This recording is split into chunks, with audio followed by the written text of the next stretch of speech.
반갑습니다. 아파트 사이클 연구소 소장 이현철입니다. 배짜입니다. 반갑습니다. 네. 네. 선생님 오늘은요. 이 네. 둔촌주공 단군 이래 최대 재건축 둔촌주공의 무순위 청약이 끝났어요. 근데요 이게 본계약이랑 다르게요 소장님. 네. 899가구 무순위 청약인데 몇 명이 올렸는지 아나요? 몇 명이 왔어요? 41,540명이 신청을 했어요. 네네. 경쟁률이 46대 1입니다. 네. 정말 많은 분들이 신청을 하셨더라고요. 네, 그래서 맞습니다. 지금 이 상황을 보고 많은 분들이 이제 부동산 시장이 다시 움직이고 있는 것 같다 판단을 하시는 분들이 많더라고요. 네. 소장님 의견은 어떠신지 궁금해서 네. 물어보려고 합니다. 일단 분양 시장은 참 진짜 대단해요. 네. 어떤 면이 대단하죠? 그러니까 거의 냄비와 같은. 네. 네. 달아오를 때는 순식간에 달아오르고 또 꺼질 때도 순식간에 꺼지는 그런 느낌. 그래서 정부가 분양권 규제에 좀 더 신중한 편이 아닌가 이런 생각이 들거든요. 네. 그러니까 지금 규제 중에 분양권 규제가 남아있는 게 이제 분양권이 가구수에 포함되는 부분 이런 것들이 남아있잖아요. 그런데 이제 어쨌든 그 1.3 대책이 둔촌주공 일병 구하기 네. 이런 말이 회자될 정도로 둔촌주공에 포커스가 맞춘 규제 해제 이런 것들이 많이 이루어졌기 때문에 투자자들이 둔촌주공을 노리는 사람들이 좀 많아졌다. 이런 느낌이 들어요. 그럼 소장님 보시기에 이렇게 신청하신 대부분의 사람들이 투자자일 것이다 라고 보시는 제가 건가요? 볼 때는 투자자일 거라고 생각하는 게 네. 실제로 지금 남아있는 평형대를 보면 극소형이거든요. 맞아요. 소형이 네. 많더라고요. 그러니까 우리가 아파트로 쳤을 때 소형 평형 그러면은 평형대로 치면 25제곱미터거든요. 이게 이제 소형에 들어가는데 네. 이거 미만이에요. 그러니까 29제곱미터, 49제곱미터. 네네. 49제곱미터 밑에 있는 것들이거든요. 그러니까 이거는 사실 실거주가 쉽지 않은 물건입니다. 왜냐하면 49 같은 경우 많이 살아야 2명 정도 살 수 있는 거고 그 이하는 원룸형이란 말이에요. 그런 사람들이 사실 5억을 주고 실거주를 하는 게 어떻게 보면 합리적인 부분인가 이런 부분에 있어서 고민을 갖지 않을 수 없는 그런 문제가 있기 때문에 그렇기 때문에 이제 둔촌주공을 포커스로 규제를 해제를 했잖아요. 네. 그래서 85제곱미터, 그 다음에 59제곱미터 완판이 됐고 그 밑에 것들이 남은 거 아니에요. 소형 평형들. 그러니까 서울에 근거지를 둔 사람들이 지금 애매한 평형대란 말이에요. 그게 지금 전국적으로 지금 몰려든 건데 이 부분도 좀 자세히 봐야 될 부분이 있다라는 거예요. 우리가 뭔가 놓치고 있는 부분이 있는 건가요? 네, 제가 볼 때 그리고 들리는 분위기로 봤을 때는 대부분 이걸 끝까지 가지고 가려고 하는 사람이 거의 없다는 느낌을 많이 받았어요. 이걸 끝까지 가지고 가지 않는다면 계약을 안 할 수도 있다? 당첨되잖아요. 네. 그러면은 전매 제한이 없잖아요. 네. 그러니까 전매가 이제 당첨돼서 계약하자마자 전매로 넘기려고 하는 그런 사람이 대부분이라는 거예요. 어쨌든 이걸 노리는 사람들이 지금 경쟁률이 많고 하니까 네. 일단 당첨되고 나서 피를 받든 뭐를 해서 그렇죠. 팔겠다. 1,000만 원이 됐든 2,000만 원이 됐든 어쨌든 그 사람들 이득이니까 넘기기만 하면. 그러니까 이렇게 청약 경쟁률이 높으면 네. 분명히 이제 초피들이 붙을 확률이 높다라고 이제 보는 거죠. 그러니까 많은 사람들이 넣으면 넣을수록 이제 이런 상황이 분위기가 일어날 가능성이 이제 많다라고 본 거예요. 근데 어쨌든 이게 서울의 강동구에 있는 네. 약간 핵심 입지라고 볼 수 있잖아요. 네. 그런 곳에 아파트를 왜 그냥 초피만 받고 팔게 되는지 끝까지 갖고 가도 되지 않을까 싶거든요. 근데 지금 하락 분위기잖아요. 네. 그러니까 뭐냐면 사실 이런 거를 끝까지 가려고 했다라면 지금 이게 남아서 줍줍으로 나올 상황이 아니죠. 이미 예당에서 다 끝나고. 그렇죠. 이미 끝났어야죠. 근데 나왔잖아요. 네. 그러면 그 주변에 그 지역을 잘 아는 사람들이 포기한 물건이잖아요. 그러면 이거를 끝까지 가져가려고 하는 사람 그리고 실제로 소형인데 가격이 비싸다 이런 얘기들이 많이 나오고 있잖아요. 네.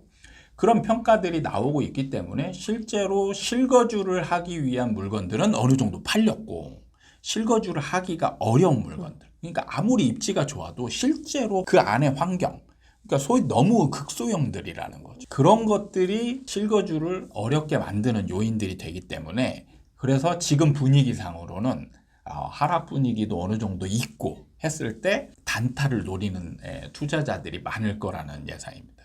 그럼 소장님 말씀대로 단타로 노리는 투자자들이 많이 들어왔다. 네. 그렇게 되면 이게 아무리 경쟁률이 많이 높았어도 네. 지금 뭐 부동산 시장을 다시 막 살릴 정도로 막 그런 영향은 안 미칠 거다. 약간 이렇게 보시는 건가요? 예.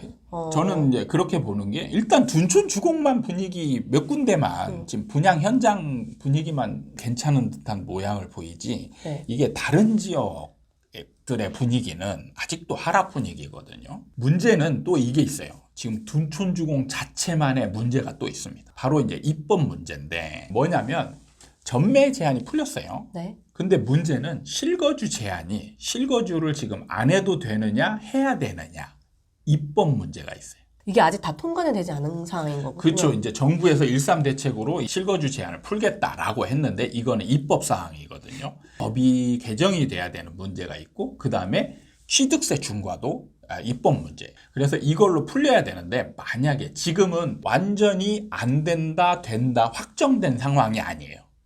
그렇기 때문에 저는 청약이 늘어났다 이런 생각이 듭니다. 아직 확정은 되진 않았지만 가능성이 있기 때문에 사람들이 많이 몰려들었다. 그렇죠. 그러니까 이게 뭐냐면 실거주 제한이 없어지고 이렇게 하면 진짜 전매할 때 아무 문제가 없거든요. 그러면은 청약을 막 집어넣는 거죠. 그래서 당첨되면 보통 보면요. 분양시장을 보면 당첨돼서 계약 쓰기 전에 분위기가 이게 초피가 형성될 거다 안 될 거다 이미 분위기상으로 형성이 돼요. 그래서 알아요. 그래서 초피가 형성될 것 같다. 그러면 계약을 쓰고 바로 초피를 넘기고 네. 이렇게 계약이 전매가 이루어지고 초피가 형성이 될 것 같지 않다. 이런 분위기가 되면 계약 당첨자들이 계약을 포기해버려요. 이미 다 그때 분위기를 다 느낀다는 거죠. 그렇죠. 그런 거에 민감하게 지금 아마 당첨된 사람들, 지금 예비 당첨자들, 뭐 이런 사람들 같은 경우 아마 이런 분위기에 정말 완전 촉각이 곤두서 있을 거예요. 그럼 말씀을 들어보면 아직 가능성이 있지만 확정된 게 아니잖아요. 그렇죠. 그럼 계약할 당시에 그러니까 이게 입법이 통과되면 아마 분위기가 살짝 확 일어나긴 할 거예요. 근데 통과가 안 된다. 그럼 완전히 분위기가 확 가라앉을 가능성이. 근데 이게 만약에 나중에 되더라도 소급을 적용해 주겠다 이렇게 네, 했는데도 상관이 없는 건가요? 근데 이게 문제는 네. 입법이 계약 쓸 당시에 통과가 안 되면 리스크를 안고 가는 거잖아요. 계약 쓰면 이제 돌이킬 수 없잖아요. 네. 계약을 쓰는 거. 당첨자 상황에서는 돌이킬 수가 있어요. 이 리스크를 내가 자기가 손해보지 않고 상황을 되돌릴 수 있는 거예요. 근데 계약을 쓰고 나면 되돌릴 수 없어요. 이제 안고 가야 되는 거예요. 계약을 쓰기 전에 입법이 통과가 되면 뭔가 걸림돌이 없어지는 거죠. 많이. 그러니까 투자자들 사이에 분위기가 한껏 달아오를 수 있는 거죠. 근데 어쨌든 1.3 대책이 많은 사람들이 둔촌 주공 구하기처럼 네네. 나온 거잖아요. 네. 그러면 이런 거 입법도 빨리 통과가 되지 않을까 생각하는데 소장님은 통과되지 않을 가능성도 좀 보신다는 건가요? 이건 입법 문제는 국회에서 이루어지는 건데 국회에서 다수당이 그러니까 통과되려면 일단 과반 넘어야 되잖아요. 과반이 넘어야 되는데 지금 거의 70%를 민주당이 장악하고 있잖아요. 네. 그럼 민주당이 통과시켜주느냐가 관건인 거예요. 근데 지금 민주당의 어떤 방향성이나 이런 게 아예 나오지도 않고 문제는 국회에서 지금 이 법 자체에 대한 논의 자체가 이루어지지 않고 있는 상황이라는 거예요. 시작도 안 된 거네. 네, 그러면은 사실 국회가 입법 과정을 되려면 시간이 걸리거든요. 근데 지금 이미 당첨이 확정이 됐고 그러면 좀 있으면 이제 계약 날이 온단 말이죠. 그럼 얼마 안 남았어요. 얼마 안 남은 상황에서 이 법이 통과될 것이다 라고 낙관하기에는 쉽지 않은 상황이라는. 이게 아무리 경쟁률이 높았어도 이 둔촌주공 자체가 갖고 있는 문제점들이 있기 때문에 봐야 되는 거네요. 그러니까 지금은 이게 둔촌주공이나 뭐 어떤 분양 현장들이 사실 이게 가격이 많이 올라가려면 뭐가 있어야 되냐면 갖고 가려고 하는 사람이 많아야 돼요. 끝까지 갖고 가려는 그렇죠. 그래서 갖고 가려고 하는 사람들이 많은 상태에서 매물들이 나오더라도 그런 사람들이 매물을 내놓는 거는 적극성이 떨어져요. 호가를 막 올리면서 내놓는단 말이에요. 네. 그러면 결국에는 분위기가 높게 형성이 되고 사려고 하는 사람은 쫓아가서 사야 되는 그런 상황이 되는데 이게 갖고 가려고 하지 않는 사람들은 아주 작은 초피에도 민감하게 그냥 팔아버린다는 거예요. 빨리. 그러니까 매수자가 붙으면 바로바로 팔려버린다. 그렇죠. 그렇게 하면은 분위기만 살짝 다운돼도 매물이 막 쏟아져 나온다는 거예요. 약간 그렇게 또 느낌이 달라지네요. 네. 이게 그의 분양 시장은 정말 진짜 냄비와 같아요. 네. 그 달아오를 때는 막 달아오르다가 식을 때는 정말 어느 순간에 그 달아올랐던 게 진짜 있었기나 했냐라는 듯이 예, 이게 이제 꺼져버리는 거예요. 그래서 실제로 지금 돌아보면 불과 작년, 재작년에 수백 대 일, 네. 그리고 피가 막 수억 붙었던 것들이 지금 거의 피가 없는 그런 언제 아파트들이 그랬냐, 지금 이제. 수두룩해요. 이제 그러니까요. 마이너스로 막 가고 있는 거죠. 이런 거는 지금 생각을 안 하는 거예요. 둔촌주공을 바라보는 사람들은 얘는 다르다. 약간 이렇게 보는 그렇죠. 건가요? 과거에 있었던 상황에 불과 지금 작년, 재작년에 있었던 상황을 지금 복귀를 안 하는 거예요. 그러네요. 작년에 완판되고 수억대 프리미엄이 붙었던데도 지금은 마이너스인데 그렇죠. 지금은 이게 완판도 되지 않았고 네. 심지어 네. 그랬다는 거잖아요. 그리고 지금 완판된 것들이 피가 붙는 분위기는 지금 그쵸. 안 나오잖아요. 그러네요. 지금 생각해보면 뭔가 프리미엄 붙었다라는 기사를 보질 않은 네. 것 같아요. 프리미엄 분위기가 좀 형성이 되고 있지 않아요. 그냥 완판되면 대박 나는 것처럼 지금. 지금 경쟁률만 부각되잖아요. 저는 네. 솔직히 이 기사를 봤을 때 네. 경쟁률이 높다 이런 것도 놀랍지만 899가구나 아직 남아있다고 예. 거기에 좀 놀라긴 했거든요. 그러니까 지금 언론이 참 분위기를 묘하게 몰고 가고 있다 이런 느낌을 받는 게 사실 객관적인 상황으로 보면 둔촌주공은 거의 망한 상태랑 똑같은 거예요. 왜냐하면 899가구가 지금 어떻게 보면 미계약 상태로 남아서 나온 거잖아요. 네. 그럼 이 비중이 지금 20%가 넘는단 말이에요. 그러면은 다른 데 같았으면 서울에서 미계약분이 지금 20%가 넘게 나왔다. 이렇게 나왔으면 이거는 뭐 거의 뭐 지금 분위기 완전 다운되는 상황인 거죠. 근데 선방하고 뭐 완전 성공했다. 이런 분위기로 지금 몰고 가고 있잖아요. 그러니까 지금 사람들이 뭔가 그 분위기에 지금 거의 세뇌된 느낌을 받아요. 진짜 다시 올라가는 거 아니야? 약간 이렇게 느껴지는 그래가지고 거죠. 완판만 되면 뭐 난리 날 것처럼 우리 채널에 댓글에 보면 둔촌주공 완판인데 너 어떡할래? 뭐 이런 경쟁률 어마어마하다더라. 약간 이런 게 이런- 많았잖아요. 참 이게 이거 이거 객관적으로 보려고 하는 시각 자체가 없는 거죠.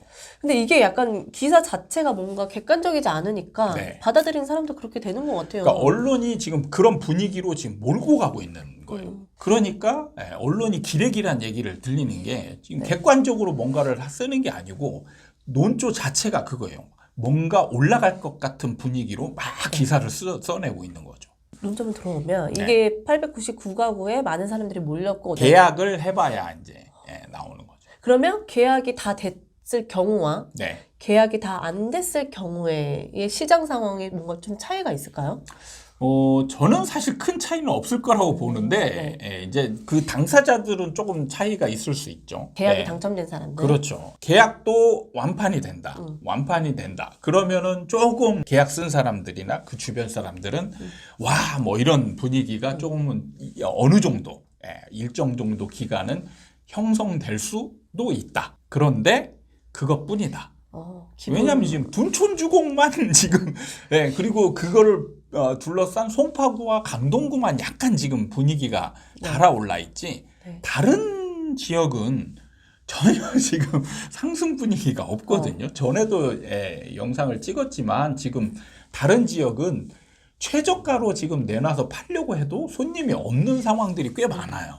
그리고 지금 곳곳에서 급매물 소진돼서 올라가나 했더니 매수세 멈췄다. 이런 뉴스들도 지금 속속 나온단 말이죠.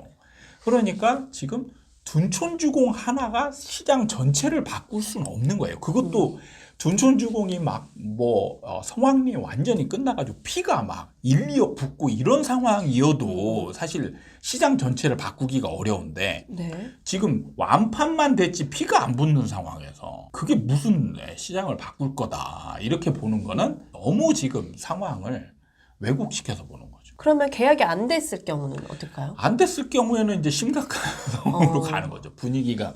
그런데 아마 언론에서는 제가 볼 때 이거를 좋은 상황으로 자꾸 몰고 갈 것 같은 그런 느낌을 받아요. 둔촌주공만 바라보는 사람이나 상승을 바라는 사람 입장에서는 자꾸 그 분위기에서 헤어나지 못하는 그런 상황이 이어질 것 같긴 합니다. 어찌됐든 소장님은 이게 되든 안 되든 네. 지금 부동산 시장에는 영향을 미치지 않을 거고 큰 영향을 흐름이, 줄 수 네. 있는 그 규모가 아니에요. 물론 둔촌주공 규모가 크긴 하지만 그걸로 인해서 시장 자체를 바꿀 수 있는 역할을 할 수 있는 규모가 아닙니다. 서울 큰 시장 자체를 움직이기에는 작은 거다. 그렇죠. 거죠. 지금 시장이 바뀌려면 서울뿐만 아니라 경기도까지 다 바뀌어야 돼요. 그게 쉽지 않은 거죠. 둔촌주공으로 그걸 바꾼다라는 거는 그거는 진짜 너무 확대 해석이 강한 겁니다. 뭔가 둔촌을 위한 대책까지 나와서 그런지 사람들이 네. 그걸 더 크게 생각을 하는 걸 수도 그건 있을 맞는 것 것 같아요. 같아요. 지금 네. 그러니까 정부도 막 자꾸 그쪽으로 몰아서 뭔가를 했고 언론도 지금 자꾸 뭔가 둔촌주공이 잘 되길 바라는 네. 그런 뉘앙스의 기사들을 계속 쏟아내고 이러다 보니까 시각이 좁아진 사람들은 네. 그것만 바라보는 거죠. 이게 그래서 뭔가 척도가 될 것 같은 그래서 거예요. 이것만 잘 되면 뭔가 네. 시장이 다 바뀔 것처럼 이렇게 지금 본다는 거예요. 그러니까 지금 뭐냐면 시각을 넓혀야 돼요. 넓게 바라보는 그런 자세를 가져야 시장을 제대로 분석할 수 있다. 이렇게 보시면 될 것 같습니다. 알겠습니다. 오늘 영상 이렇게 마무리하도록 하겠습니다. 네. 네. 오늘 시간 도움이 되셨다면 구독과 좋아요 부탁드리고요. 오늘도 함께 해주셔서 감사합니다. 감사합니다.